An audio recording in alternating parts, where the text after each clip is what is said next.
Sadhguru, all of us in the world are seeking something, and this is kind of one ephemeral seeking. Is it success? Is it money? Is it fame? Is it wealth? Is it happiness? What is happiness?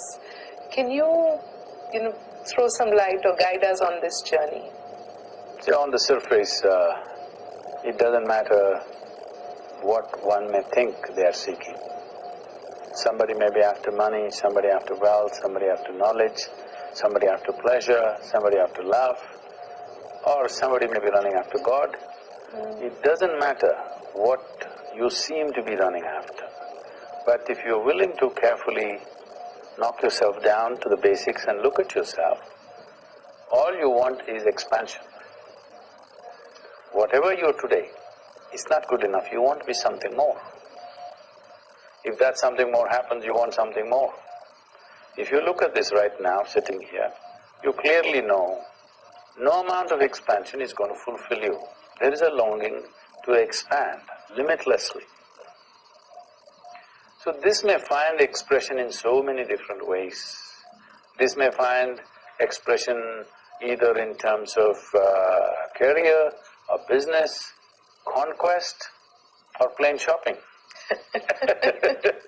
All these things are just people wanting to be something more than what they are right now.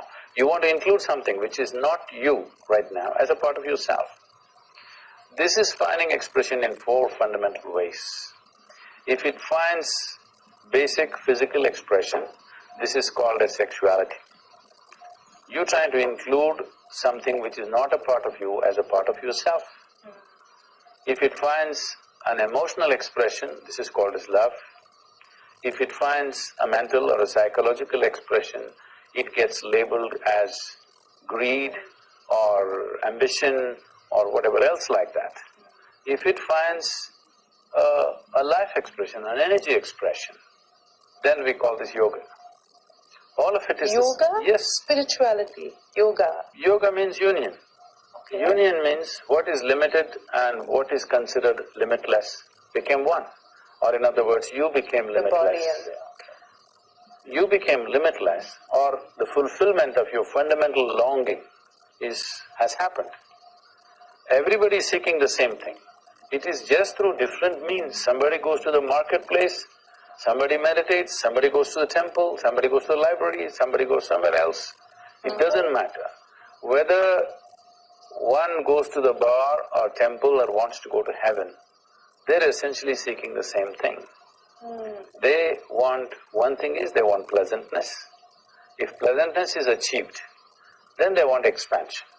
When I say pleasantness, if you become pleasant in your body, generally we call this health.